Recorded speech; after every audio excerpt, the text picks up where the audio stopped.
Good evening. How's everybody doing? Good, good. Well, as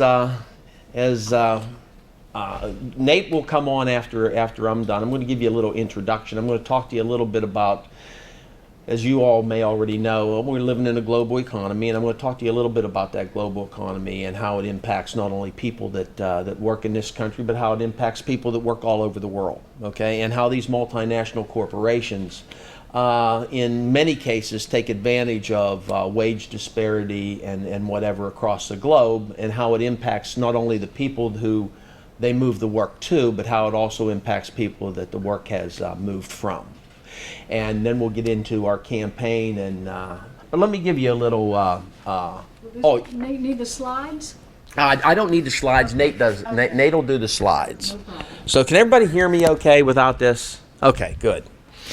Let me just start by saying that part of this is I'd like to, at the end of this or at any time during the time we talk, is to have your particular opinions as to like what you think about the approach that we're taking, how you think it would play with college and university students, because today we announced as an international union that we're taking this campaign to university campuses. This is actually the first meeting, and it wasn't planned that way, but that's the way it turned out. University campuses and actually touching educators so that we can not only move it through the labor movement, which we have in communities all across the country, but we can also address people that will enter the workforce in the future, which is each and every one of you. This entire situation with Mondelez will long-term impact each and every one of you, not from a cookie perspective, but from a work perspective down the road. And I'll explain to you exactly what's happened since 1993. Now, a lot of you were born after 1993, right? But in 1994, and you've heard it on the news, right? That there was a trade agreement that was passed, right? The North American Free Trade Agreement. Everybody here heard of that, right? NAFTA? Yeah, NAFTA. And NAFTA was a trade agreement between Canada, the United States, and Mexico, right? And way back when, it was touted as a trade agreement that would actually change not only the lives of people in Mexico and bring their wage standards up, but would also produce prosperity in America and in Canada too, because there would be trade tariff-free among countries, okay? Which, if you think about it, I mean, you know, it makes sense that other than there was one dynamic that didn't fit with the with that premise, and that was the wage disparity, okay? Now let me tell you what happened when NAFTA first started. When NAFTA first started, it was to be that we would the Americans would buy things from Mexico. People in Mexico would buy things from the United States and Canada, and vice versa with Canada, the U.S., and whatever, right? Tariff-free, no trade zones, et cetera, et cetera. Now the wages in the United States and Canada were about equal, right? Wages and benefits. Auto workers in the United States at that time were making $17 an hour, okay, in Detroit. In Mexico, factory workers were making $1.21 an hour, okay? So what happened with the trade agreement immediately after its passage was that goods did not cross the border to be bought by other countries, but U.S. corporations took work across the border. And what they did when they moved to work, they closed factories down in the United States and built the identical factories right across the border in an area along the strip on the U.S.-Mexican border called the maquiladoras, right?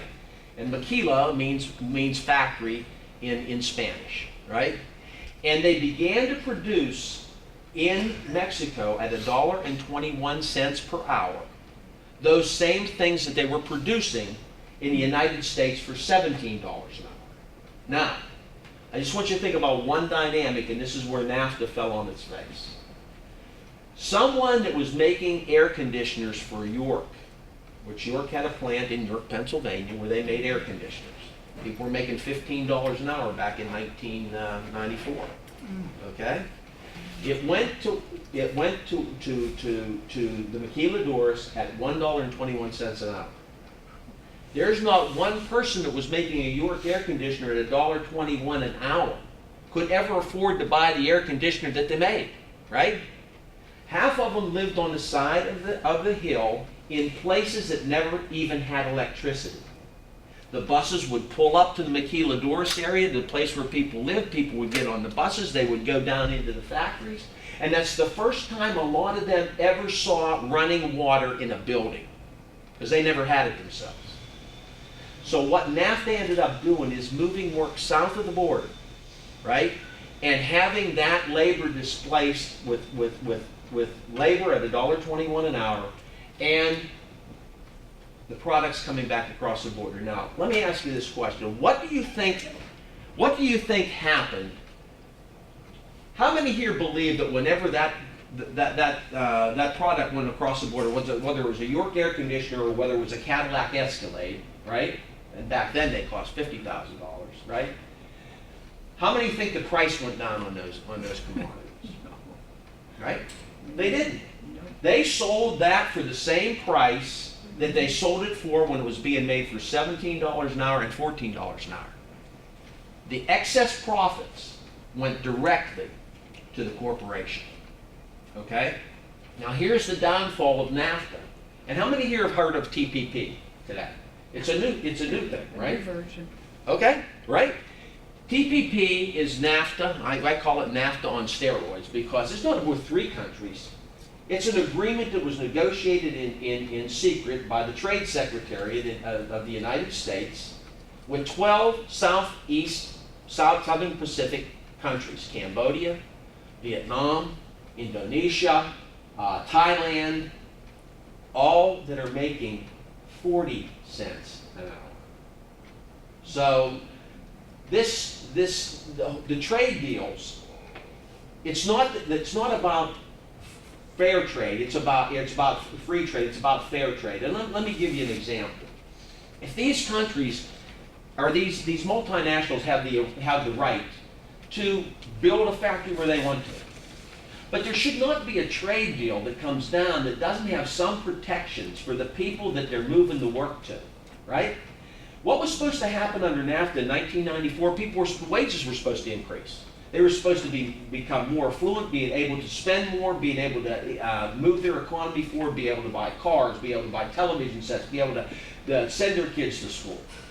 I will tell you that just last month, they raised the minimum wage in Mexico to $4.19. 20 years ago, it was $2.85. That vote never raised the people's wages in Mexico. The way a free trade deal can work is if you say to the country that is actually involved in the free trade, you can be a partner to this free trade deal if your wages, right, come to a certain percentile of the wages of the work that's leaving elsewhere, right? So if I make $17 an hour and you set a wage differential, you ought to say you can't even be part of having this work unless you're getting 70 or 80 cents on the dollar of what it was made someplace else. You've got to take the wage differential out of these trade deals, or you end up moving work and having these corporations seek the lowest common denominator across the globe. And that's exactly what's happened. Now let me tell you about Mondelez a little bit. Mondelez used to be Kraft Food Global, okay? And everybody here, macaroni and cheese, Kraft macaroni and cheese, all that stuff, right? Well, it used to have, Kraft had bought National Biscuit Company, which was Nabisco.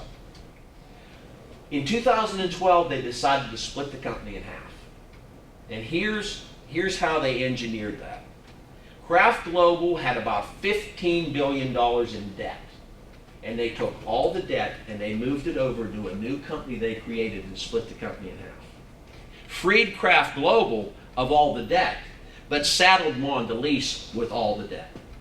So Kraft Food Global was able to enter into mergers, acquisitions, do business regularly. But they saddled Mondelez, the new creation, which was a place to shield their debt. What Mondelez has done since then is absolutely trying to cut wages, benefits, costs no matter what it takes, right, in order to pay the debt off, okay? Trouble is, they're never going to pay that $13.5 billion back. We're in bargaining right now with them, so you know, and here's what they're after. 65 years worth of work of generations of employees in this country. They want to take their pension plan. How many people here know what a defined benefit pension plan is? Okay. Okay, all right.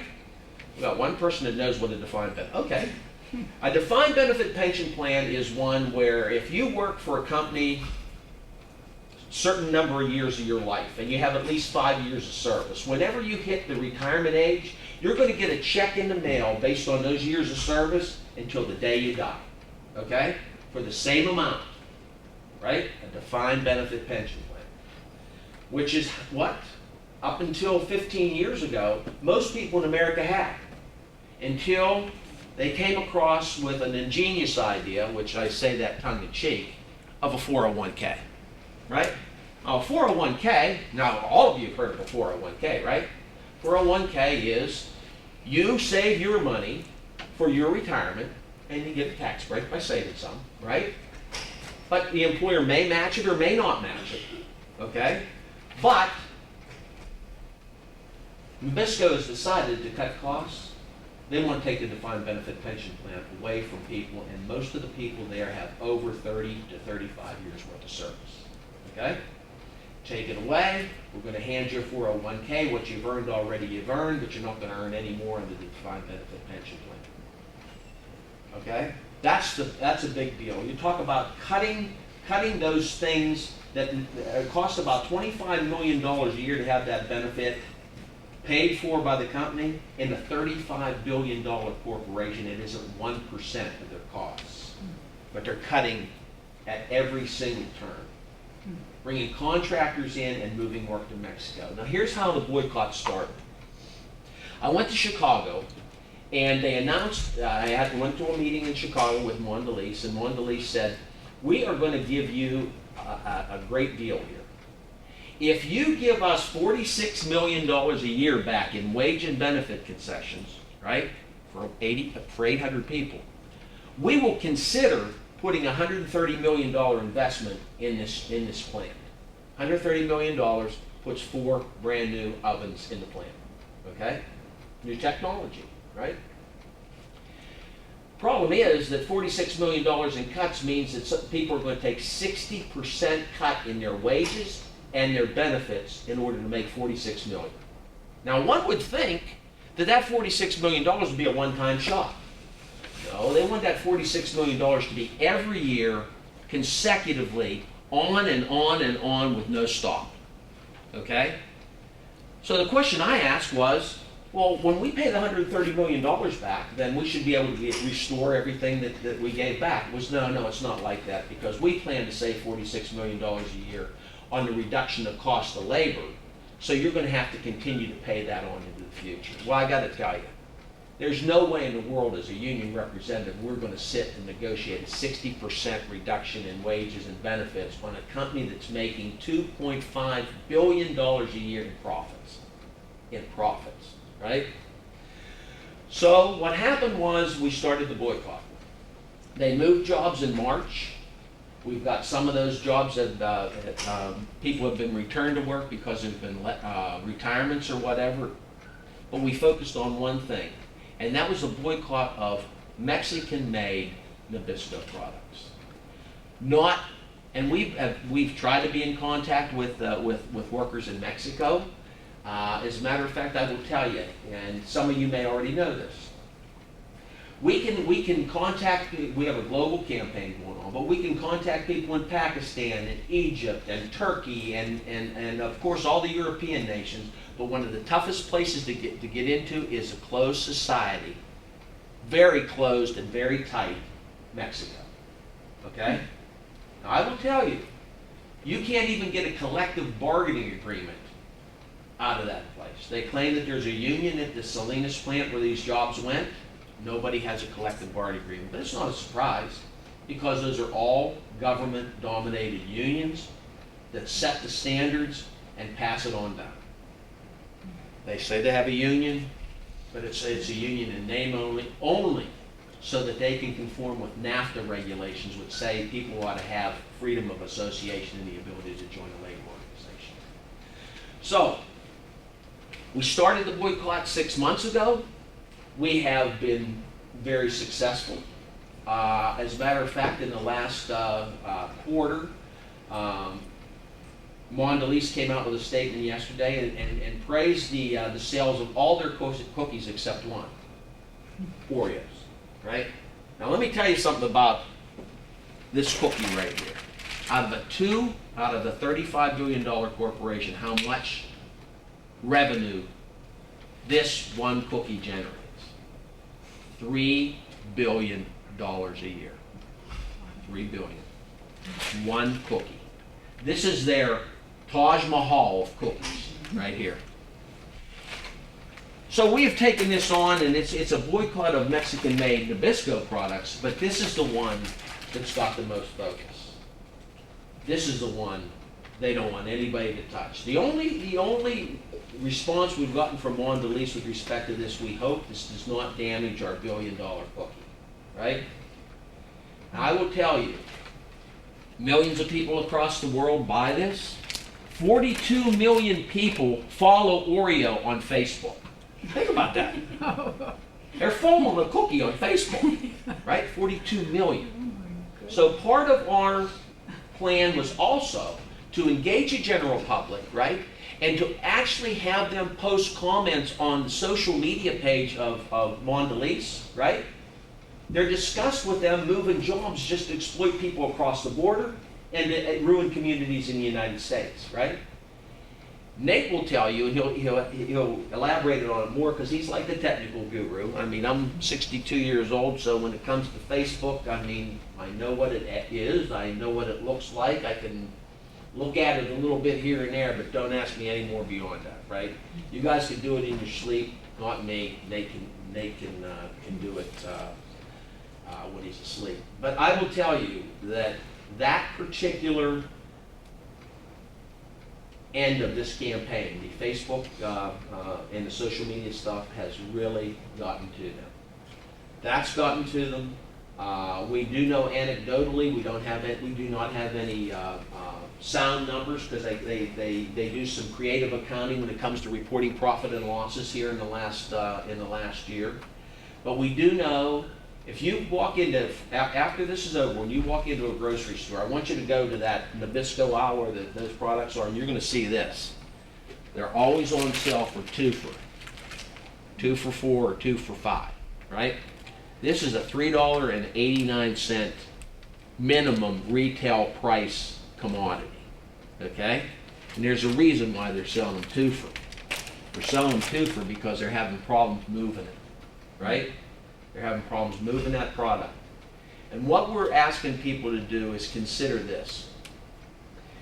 This might be a campaign today about 600 jobs in Chicago, and we're taking on one corporation. But I got to tell you, the problem is much bigger than that. Because if you all are going to have steady employment in the future, there's got to be some fairness as to how the world works when it comes to actually compensating you for the work that you do. Okay? Now, I have friends that graduated from college. My son has friends that graduated from college and got a degrees in accounting and had a great job for 5 or 6 years. How many here know what's basically happened in the accounting industry as far as job movement in the last 5, 6 years? They've moved those jobs to India, where somebody will work that job for $30,000 a year instead of $60,000 to $65,000 a year that's paying in the United States. Okay?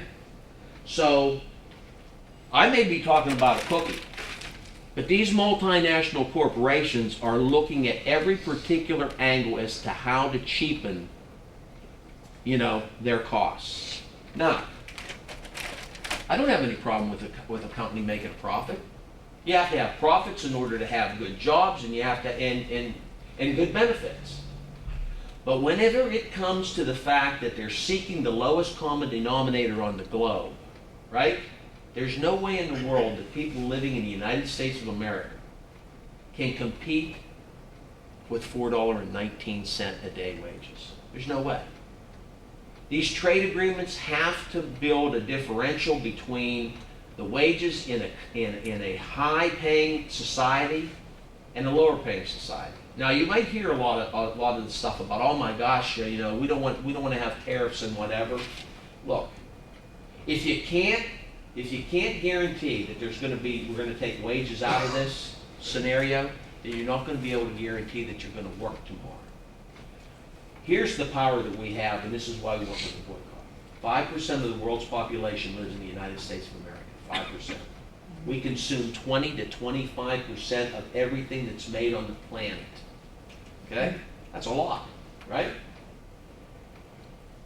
Any one of these business models that takes work to go to cheap labor places has to return that product to people that have the highest disposable income in the world. That's us. They've got to bring it back here. We've got to buy it in order for that business model to work. So the plan is this. The only thing that they understand is cash and dollars. So we beat them at the cash register, right? If you can't sell it no matter what the price is, there's no use making it someplace at the lowest price. That's what this has been about. That is where we're getting the traction. And how many of you people here have been following the presidential election? Won't you be glad when it's over? Yes. Yes. I know I will, right? I've seen so many ads, I can repeat about every one of them and don't like any of them, right? But what's the center? What's making this presidential race crazier than any other presidential race has ever been? Jobs and trade. You can no longer take people's livelihoods and prosperity in the United States of America and trade it. You can't trade it. Each and every one of you, your parents included, have worked hard all their life, and they should be able to have a family-sustaining job and to have a future that is secure. You deserve that when you get out of college, right? The amount of money that you put into going, you need to have a good job coming out in order to make sense of that. If these corporations continue to move offshore, tax revenue will continue to decline. When tax revenue declines, educational funding dries up. Essential services, police and fire, dry up. And we're left with a hollowed out shell of an economy. What we're asking you all to consider is, what kind of world do you want to live in the future? You know what? 600 jobs in Chicago don't make the difference. But 600 jobs in Chicago, if we can win this thing, and I believe that we can actually turn this business model around. Because if we can beat a $35 billion corporation, every single one of those other corporations that has anything like this in mind is going to think twice. But we have to have people that are willing to help us. Consumers across this country can do this job. Republicans and Democrats, it doesn't matter. People are fed up with the system, right? And you know what? I don't blame them for being fed up with the system. I've seen my friends and my neighbors. I was a coal miner for 10 years. I've seen my friends and my neighbors without work, without jobs, right? Broken up families, and places where I grew up, where the stores on the front street of my town are boarded up, right? That isn't how we have to live. But there's got to be accountability for everybody. Now look, I voted for Barack Obama twice, right? And I'm proud to say I did. But I'm telling you one thing he's dead wrong on. Trans-Pacific Partnership is an absolute disaster for working families in this country. A disaster. Because just like Mexico, the products aren't going to someone in Vietnam to buy the Cadillac that we make in Detroit. the jobs are going to Vietnam, the jobs are going to Cambodia, the jobs are going to Thailand, the jobs are going to Indonesia.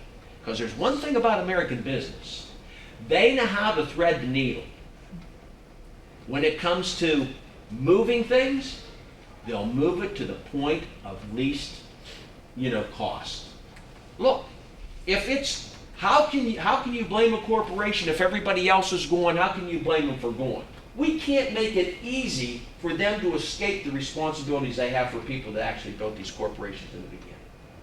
So we're asking you to think about this. Nate's going to put on the part of the presentation that shows you exactly what the boycotts are doing. But I wanted to give you a little background as to this being a global problem. I have friends that I talked to today in Geneva, Switzerland, because we're working with people in Australia, we're working with people in Italy, and all across the globe. And I will tell you they're having the same problems when it comes to industry in the UK, industry in West Germany, all of it moving to the points of least resistance and the least possible wages. So with that, I'm not going to bore you any more with that, just give you a little background, but we're trying to beat them at the cash register. They only know the dollars and cents, right? Just so you're aware, while they're doing cost cutting, the CEO of this company makes $20 million a year, okay? 20 million. And her pension plan, whenever they talk about cutting 2,000 people's pension plan, her pension plan for herself alone is worth $35 million, okay? If she does a bad job and she gets fired tomorrow, everybody here ever heard of a golden parachute? Yeah. Right? Right. They sign these papers, they don't want people to have contracts, but they got one with the corporation, right? If she gets bounced tomorrow for a bad job, $52 million follows her out the door. And stock options of another $85 million. Remember the Wells Fargo thing that just came out?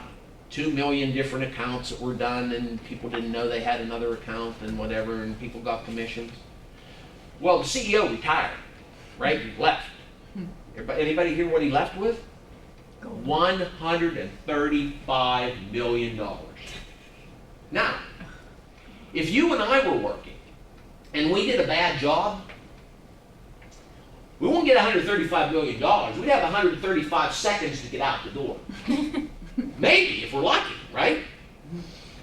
They get paid for being inefficient and deep six in a corporation, because that's what they signed on the dotted line.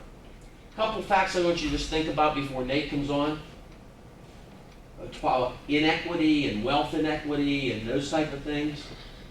25 hedge fund managers in 2015, 25, made $11.6 billion.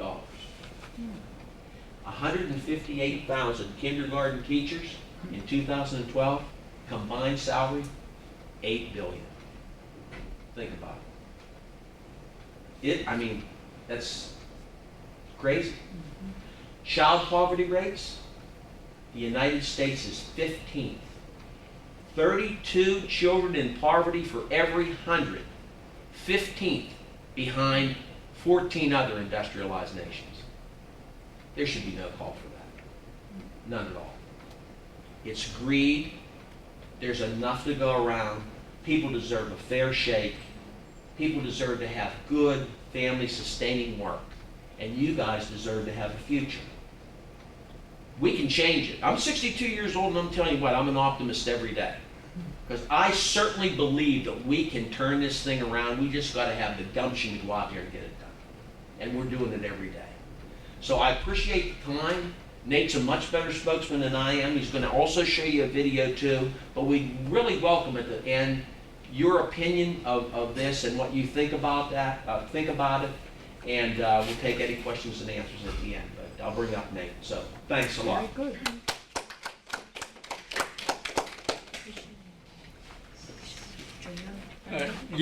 I'll just. Okay, I'll get there. Hey everybody, my name's Nate, like Ron said, and just to echo what he just said, we are kind of here also to hear what you guys think about all this. So at any point, if you want to jump in, say something, if you have any questions, definitely go for it. And then at the end, hopefully we can all talk about it a little bit. But just to give you a little intro how I got involved with all this. So I was I was a Peace Corps volunteer in Peru in the Central Andes area. a couple years ago, and I was working mostly with organizing rural water, potable drinking water committees, and also municipal workers and dairy farmers. And then when I came back, I met up with Ron, teamed up with Ron, and we went out to Chicago, and I worked with organizing, the Nabisco workers in Chicago out there to kind of mobilize the group to get involved in this campaign that we've been engaged in. So I'm gonna talk about specifically what the campaign is, what we've been doing, where we're going, some things we've already achieved, and what we're really looking, the solutions we're looking for. But first, Ron gave a lot of big ideas about what all this means. But I think this video is going to give a good kind of introduction into what the campaign is, and also a kind of personal aspect of all this, because it really is. He's talking about 600 jobs being lost in Chicago, exploitation of working people in Mexico, but it's more personal than that. It has real effects in real people's lives. So this video that we're going to show, it's a guy, Michael Smith and LaDonna DeGoyer, and they're two Nabisco workers that were laid off in the midst of all this, that we've been working with really closely in this campaign. And they'll tell you a little bit about their personal stories. Just a quick little caveat to this video. It's an AFL-CIO made this video a few weeks ago. And for any of you who don't know, the AFL-CIO is like the national labor umbrella organization of all the unions in the country. And they made it's like a campaign. It's about the presidential campaign. So there's a little presidential stuff at the end, which is also important, but not exactly what we're talking about. That's important too. But, so we're here today, with you guys, because getting you all involved, getting students involved, young people, us millennials, is really important because of all of the things that Ron just said. The way that economies around the world are becoming increasingly more globalized all the time, everything's becoming more and more connected, at the same time that these multinational billion-dollar corporations are getting bigger and bigger and bigger. We need to kind of understand that better and then get involved more and really be active about it. So we're talking about this campaign about 600 jobs out of Chicago. But like Ron said too, it's much bigger than that, and this campaign really embodies that kind of bigger picture. What we're talking about is people's livelihoods in Chicago, 600 people who lost their jobs. And I can tell you, I know a lot of them really well. People are losing their homes. They're taking kids out of college because they can't afford to go anymore. One guy who's a friend of mine, he actually packed up his whole family into a U-Haul and drove to Arizona to live with family because he couldn't live in Chicago anymore. So it does have real implications for people and their families immediately. So there's that, and in addition to that, in addition to these 600 families in Chicago, it affects the entire local economy, the community where these people live, where this plant is in Chicago. This is just kind of an anecdote, but across the street from the plant, there's a restaurant called George's. It's like a Polish sausage place. And I've eaten there many times. The food's terrible. But I think he's still making food right now, but they're closing.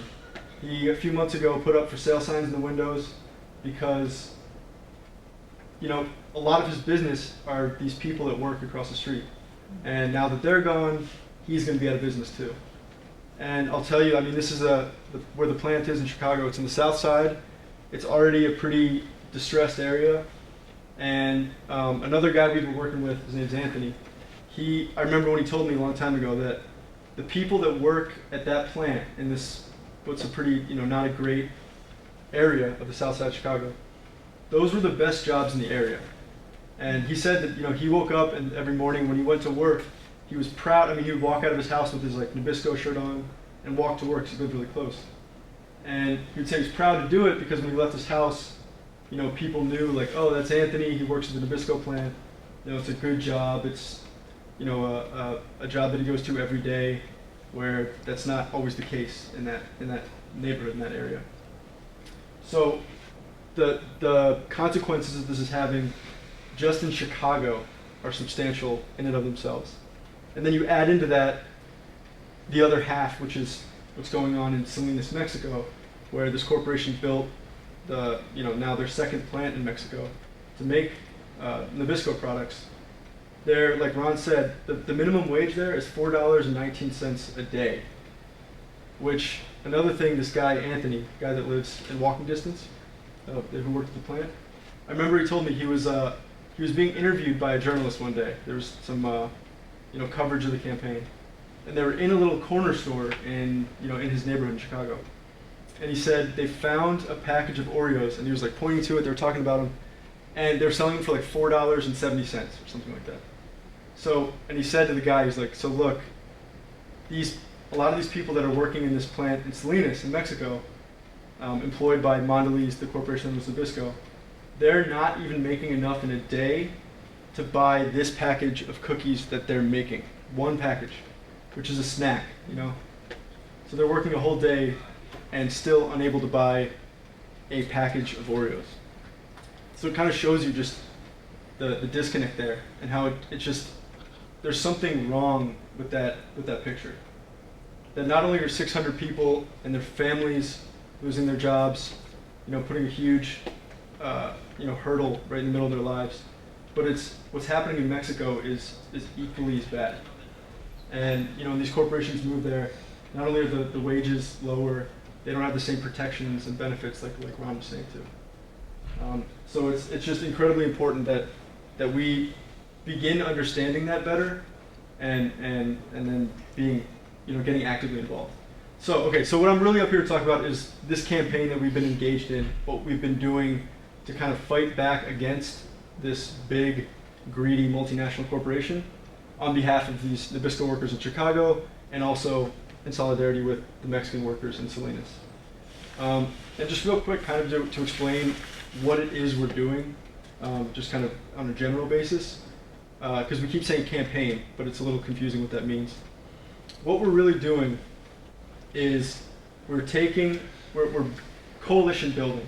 First in Chicago, we were kind of focused out of Chicago at first, building coalitions with other unions, with community groups, with sometimes politicians and regulatory offices in Chicago and around the country, as well as churches and religious groups, building this coalition to kind of start mobilizing a group to start pushing back against this corporation. And then the kind of second part to it is identifying the social network that this corporation and all corporations use and rely on to do what they do and sell their products. So that's the workers, their employees that make their products. That's us, customers that buy all their stuff. That's the media who communicates with all of us. Government, regulatory agencies. Take that whole network that they rely on to do what they do, and then leverage it against them to kind of make them do the responsible thing and bring some of these jobs back, stop exploiting workers in Mexico, and really just kind of stop this whole process of outsourcing and these mass layoffs. So that's what I'm talking about when we talk about the campaign. That's what we've been doing. Okay. So where we started, like I said, we started in Chicago because that really was ground zero for what was going on. And there's on the south side, this is actually on the north side, but on the south side where the plant is, we opened up a campaign office right across the street. It was like a little apartment that we found that was for rent. So we kind of moved in there, set up our operation out of there, and started working first with these Nabisco workers to kind of build this organized group. And from there, we started, getting involved with ground actions. I don't know if you guys are a bunch of activists on campus, get involved with stuff, but we were planning like rallies and protests and pickets. This is actually one. We started by doing it outside of the plant. We would bring one. We actually shot a video. And we brought about 300 or 400 workers that worked at this plant. We brought them out in front of the plant. We had like signs and megaphones and bullhorns, and and just made a scene. You know, news came, all that kind of stuff. This is a rally that we held, protest we had downtown, and this is right across the street on the right. The CEO of Mondelez, her name's Irene Rosenfeld. She was speaking at it was the Economist Innovation Forum, this event she was invited to come speak at. So we showed up with a busload of people and protested outside. So this is kind of how we started. We got our footing in Chicago by just making a splash and making noise and organizing all these people. From there, we kind of, another kind of leg of the campaign was we got involved with legal and political actions, first starting out of Chicago and then really all around the country. So some of those were the Equal Employment Opportunities Commission, which is basically a government agency that investigates charges of discrimination, usually against, on behalf of employees against companies. And we filed a charge with them that this company was discriminating against these workers based on age and race, first of all. And that was because in this plant, a majority of workers were over the age of 40, and a majority of workers were minorities. So we charged them with this federal agency that they were discriminating against these workers by basically firing all of them, laying them off, and moving their jobs across the border. So we did that. In addition to that, we filed a charge with the Department of Labor that this company, this corporation, had violated NAFTA because, well, NAFTA is a terrible trade deal. There are actually laws that, rules that go along with it that companies have to abide by in order to send work to other countries. And we had charged that they had violated those rules in the way that they sent production of this stuff to Mexico. So we started kind of just hitting them from multiple angles with charges with the federal government, lawsuits, things that they had to really just deal with, and still have to deal with on a continuing basis. We also came from a political avenue. We met with a bunch of politicians. I think in the video you saw Hillary Clinton came to our campaign office and sat down and talked with a bunch of the workers that were laid off. We also had a representative from the Bernie Sanders campaign, back when there was a Bernie Sanders campaign. They came and we did a press conference with them. We met multiple times with a guy, you might not know this name, but Chuy Garcia, who's on the Cook County Board of Commissioners in Chicago. And some of that stuff then led to these resolutions that we started passing. And what that is it's kind of a document that says A, B, C, D, we believe these things, and then we're going to take them to the Chicago City Council or the Cook County Board of Commissioners, and we all agree that this is, something we can all get behind, and then they, pass it, ratify it. So we brought a resolution before the Chicago City Council, saying basically that this move, Mondelez outsourcing this work, was wrong. It was going to negatively affect the city of Chicago. It was bad for Mexican workers and their families. So basically a resolution that condemned Mondelez for doing that.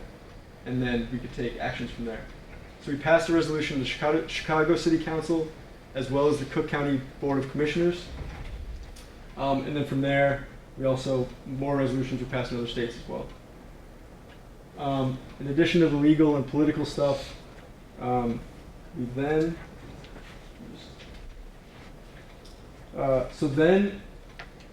that's when Ron mentioned this, the boycott. This is kind of, and I think we were kind of on the board as the Boycott Nabisco group. Well, the boycott, which is really the central part of this campaign, the reason that we put so much emphasis onto this boycott of Mexican-made Nabisco products is that essentially what we're trying to do is make the outsourcing of the production of these Nabisco products and then the taking of those products back into this country and selling them, making that not profitable. So if we could do that, if we can succeed in doing that, it would basically make the entire process of what this corporation's doing, it would make it impossible for them to keep doing it. If it's not profitable for them to send production to Mexico, make this stuff and bring it back, then they just won't do it. That's just how they operate. So the way in which we did that, we started telling people how to identify on Nabisco packages where stuff is made. We're trying to educate people that when you're in stores, actually look at the package, see where it's made before you buy it. If we all stop buying the stuff that's made in Mexico, then they will stop making it there, and we can win that way. So I guess we should probably take the Do they track which packages are sold or purchased? Yeah, I mean Mexico and Chicago. Yeah, they do. They do it on Skews. They call them Skews, right? Which a lot of you have QR readers on your phone, right? They do it on Skews, and they're able to tell what percentage of product is purchased Mexican made. The scanners at the store, that helps them track that stuff too. So, and what Nate was saying to you, when you come up here and look at this, you're going to see on this on these packages. There's a couple of things. You can look on the back under the ingredients, it'll say, if it's made out of the country, it'll say made in wherever, right? But if that's not there, they always have an expiration date on here. And if there's an A, there's 2 letter codes on it. If it says A, R, A, Z, or whatever starts with A, is a U.S. made package. If it has MM or MS, Mexican made package. So that's how you tell. And I think it's worth saying too that we follow the kind of how this is affecting the corporation, and that what they're selling, how they're performing relative to how they're performing before. And the first thing that we saw was that third quarter. That their revenues were down something like 18%, right? Yes. Which is huge if you think about it. And this is the Mondelez International, this international corporation. Their total revenues, everything that they were selling, was down almost a fifth. Which, if they make $30 billion, imagine how much money that is. And here's where they're at right now. They started out in 2012 as a $35 million corporation. Their quarterly returns were $6 billion this time. They're down to $24 billion. Okay, so it just goes to show you. I mean, we just got a report today. And I don't know how much people here may know about grocery stores and how it works with shelves. But here's how it works in a grocery store. In a grocery store, these producers actually buy shelf space. Okay, it's not as though they just bring the products in and they buy shelf space. So they buy the shelf space where they can put their products, right? If they lose that shelf space, that's a big deal, because there's always somebody to come in and gobble up that shelf space. And again, we know there's only a finite amount of it, right? They are selling off shelf space, okay? That is not a good sign when it comes to the corporation. When you start selling off grocery store shelf space, right, it means that you have a reduction in your product. And we just got those words back, as a matter of fact, Just today. recently, yeah. So, And also, in addition, we found in the last a couple weeks, or no, it was maybe a month ago, that report that came out that basically said that specifically Oreo sales were down 5%. right. And that's, I think Ron mentioned, Oreo makes $2.9 billion a year, Yep. just that one cookie alone. So the sales of that was down 5%. So we've actually been seeing, we've been at this for almost a year with this boycott, and we've been seeing that there has been a real economic effect, that this corporation is being hit in a pretty substantial way. That's affecting their the sales of Oreos and other Nabisco products. So obviously outsourcing leading to the loss of American jobs is not an uncommon problem. Mm-hmm. So how do you guys suggest for other companies like similar to Nabisco, we encourage them to keep American jobs? Because obviously I think it would be a lot to say that one person look at every item that they're saying, making sure it's Right. producing us. That's a good question. It's like when I first started, I said, this is just about this cookie, right? Yeah. But it is a big problem. Yeah. It's a big problem if you follow it. I mean, just recently, about a month ago, Ford mentioned that they're sending the production of the Ford Focus and the Fusion to Mexico, right? In addition to that, about 6 months before that, Carrier Air Conditioning, right, that had 1,400 employees in Indianapolis, Indiana, is going to close both of their facilities and send that to Mexico, right? So here's my personal take on it, okay? For a long time, American consumers, even activist groups or whatever, just in my opinion, sat by and said, oh, well, there's 1,000 jobs here and 600 jobs there. But now, you know, you get 20 years, 22 years down the road from NAFTA, and now you're talking 5 million manufacturing jobs at 80,000 shuttered factories. Think about that. That's big, right? And that's from food to electrical to technical equipment to television sets or whatever. Zenith made their last television set in this country. How many even here heard of the Zenith brand of TVs, right? Okay, right? You probably have an old big tube one at home, right? I got one, right? That I can barely lift, right? 1998 was the last Zenith that was made in this country because all of it went south, right? To answer your question, how do you do it? How do you make a difference elsewhere? I'll tell you what I think we have to do. I think we have to show not only the American consumer, but people that there's a reason to believe that you can make a difference, right? And I believe a campaign like this, or some campaigns, got to show people that if the American people stick together and stand up to these corporations, you can turn this stuff around. It's tough. It's going to be tough. But I'll tell you one thing I do know. Doing nothing will give you the result that you anticipate, right? It'll be gone. One thing that Nate was talking about when it came to the cities and stuff, it just tell you about the conscience of these corporations, right? 15 years before they decided to move this plan out, it was like 1998, I believe, maybe it's a little bit more than 15 years. They took $93 million in tax subsidies from the state and the county in Illinois to train people, to guarantee jobs, and to put new technology in the plant. And 15, 18 years later, they decide to. You know, one thing I believe is you're going to take that amount of money. I'm all for helping corporations to be successful so we have jobs. But if you turn around and you decide to move, then you ought to be paying that $98 million back to the American taxpayer too in the process. So. And it goes to show you too, I mean, in 98 or whenever it was, they basically took over $90 million in, Chicago City taxpayer money. And then now they're saying, well, we need another $46 million a year to make whatever we're doing profitable, which is not true at all. What they're doing is very profitable, and they just found a way to make it more profitable. And once they find that way, in their minds, they have to do it. So they're going to take $90 million in taxpayer money, and then they're going to find a way to exploit people and take $46 million more. That's just the way to do it. I'd like to I'd like to add one other thing too to what you said, because it's so pertinent about this being a big problem. Let me tell you, here's the way I frame this in my mind, and I'll see if you all agree, or maybe you can think about it.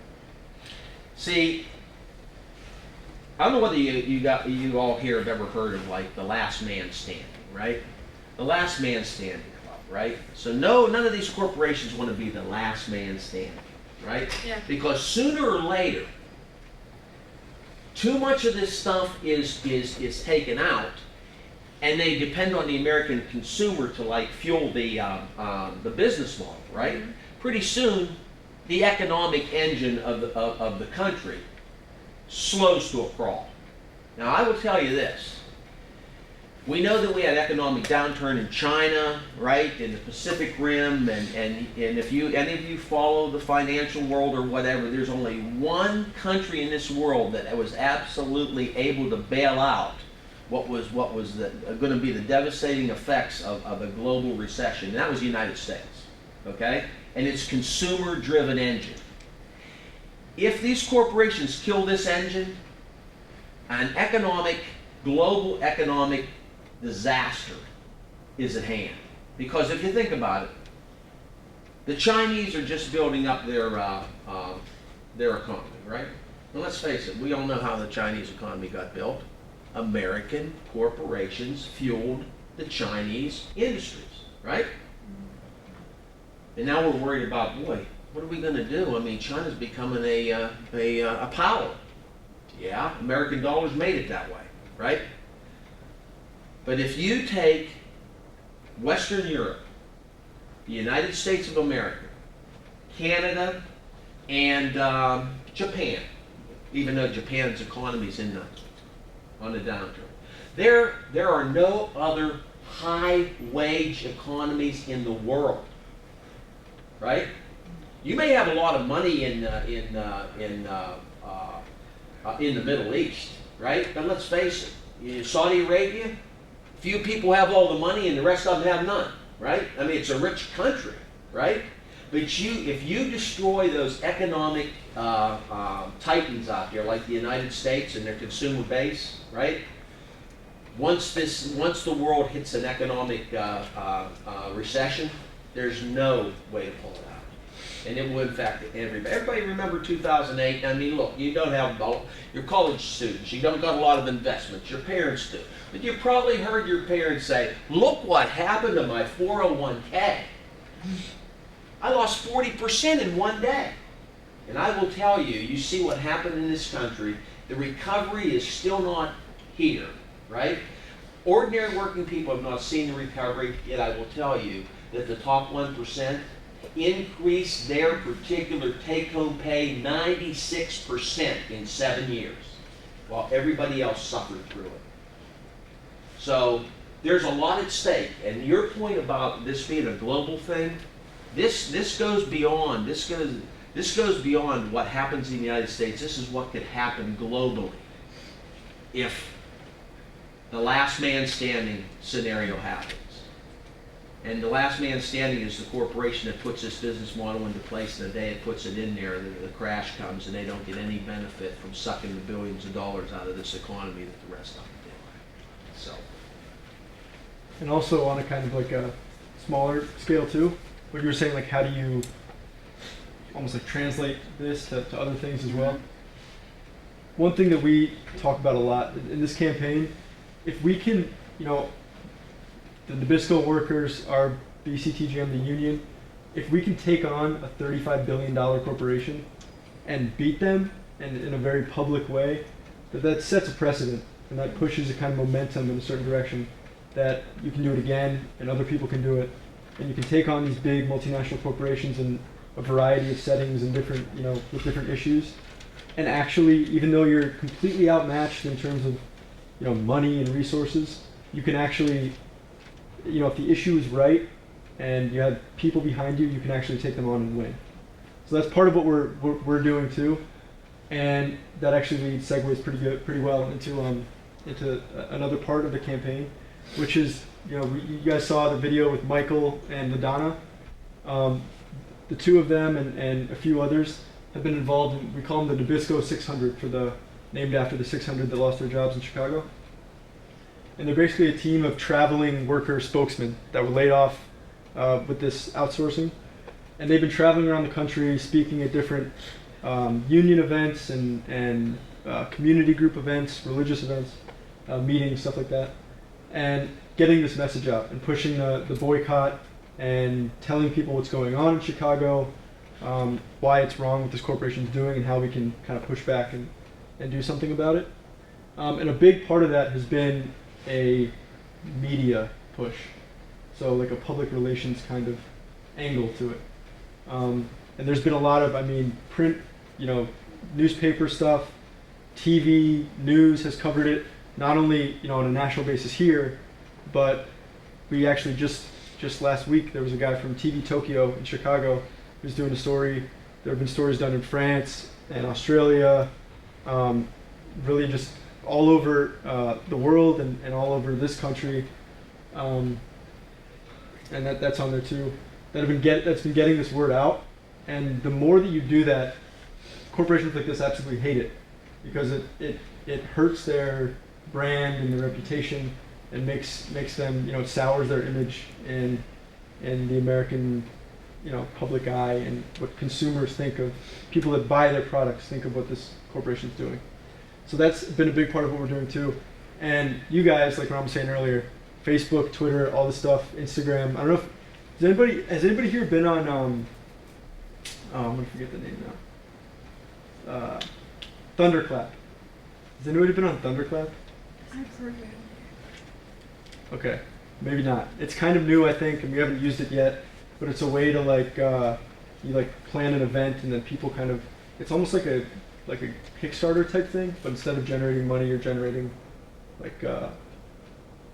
people or commitments to do something or show up in an event, something like that. But anyway, the other kind of more traditional social media stuff like Facebook and Twitter and Instagram, we've been having like a very heavy presence on all these platforms, and it's actually been working. And that's one thing that when we're going to be going around speaking to students and on these campuses and universities, we're going to be asking all of you guys to get involved with that. Our Facebook page is, it's called BCTGM Local 300. That's the local union in Chicago that was affected by these layoffs. But you can also find it if you go to facebook.com, it's /Fight for American Jobs. If you guys go there, check it out, like it, spread, we have post like videos and newspaper articles and TV news stuff that's covered. We post all of that on there, as well as kind of daily updates, what's going on with the campaign. That's been, it sounds kind of not overly important, like, yeah, I like stuff on Facebook all the time, but it actually does have a huge impact. I mean, there was one photo we posted, it was a guy standing in front of a banner that said boycott, boycott Mexican-made Nabisco products. And there's just like a simple photo we posted online. 4 million people saw it in 2 weeks. And then it took off from there, and now it's like we have hundreds of thousands of people that just kind of, an after effect of that one photo, that are pushed to the page and see our stuff on a weekly basis now. So if you guys can start doing that, look for us on not only Facebook but especially Twitter too. And obviously, spread the word, tell your friends and people other,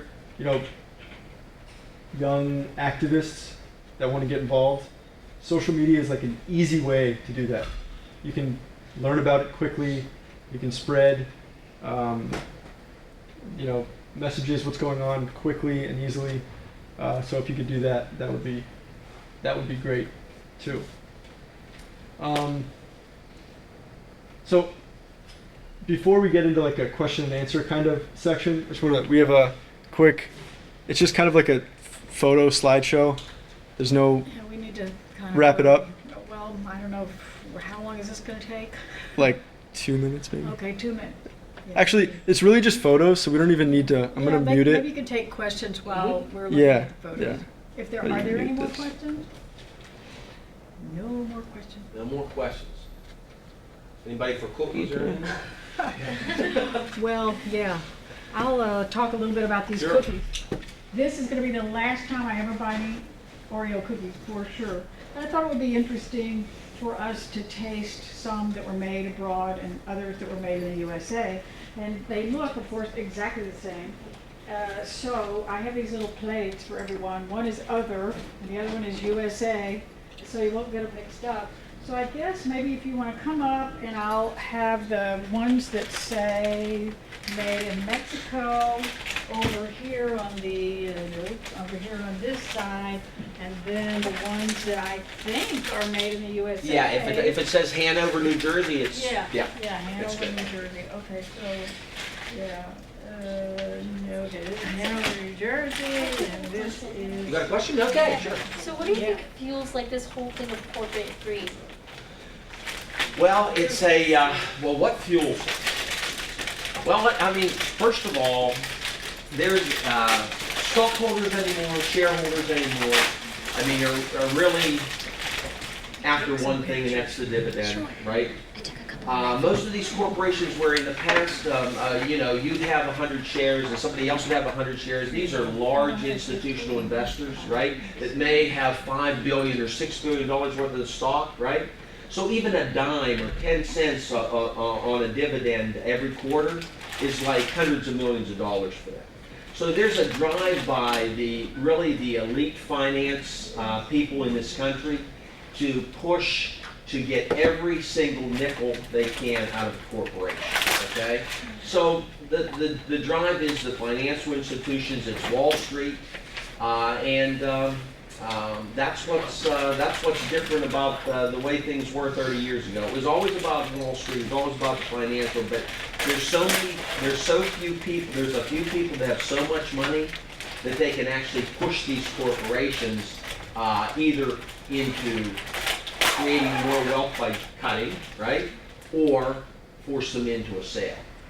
And there's a couple activist shareholders on Mondelese's board, right, that have billions of dollars in stock that are pushing the CEO to do that. They have the ability to move a sale or have a hostile takeover happen or whatever happens, or they have the ability to push the CEO to make more profits, and that's what she's doing right now. So, yes. So how does, if there are Nabisco cookies being made in both the U.S. and in Mexico, what if you're eating the cookies from the U.S., aren't you still making them a profit? Well, you are. But here's the thing. Remember this. If the ones that you are making them a profit, but if the ones that you're eating are the ones in the United States and the ones that people aren't are Mexican made, right? Then the corporation has to say, well, gee whiz. I mean, what we're making in Mexico, the output is not, it's not being consumed. They'll either cut back on the output there, right, and make it in the U.S. because people are going to consume the cookies, right? So you are making them a profit, right? But you're also making a choice as to where you prefer those things to be made. Is the reason that they haven't moved all of they haven't outsourced all of their production because they're in a trial basis? No, they're not in a trial basis. I'll tell you, they built a new factory for $500 million. Okay? Oh, so just not in a factory? They're actually trying to transition it in, Okay. right? They don't have enough capacity in Mexico right now to Okay. take all the lines there. Besides that, too, you got transportation issues and everything else too. I mean, the Northeast has New Jersey. New Jersey has a plant right near Fair Lawn, New Jersey. So I mean, it all pertains to. See, for instance, the plant in Salinas, they have a rail siding that goes right to Chicago. Okay, so it's almost like 2.5 days later after the product's loaded, it ends up in Chicago, so you can still fulfill that marketplace. So, any other questions? Just think about it as a fire triangle, right? You know, you need fuel, you need heat, and you need oxygen to make a fire, right? We're just going to try to snuff out the oxygen here, and that happens to be the money at the cash register. That's all. Okay? Thank you. And I'll give this to you all three.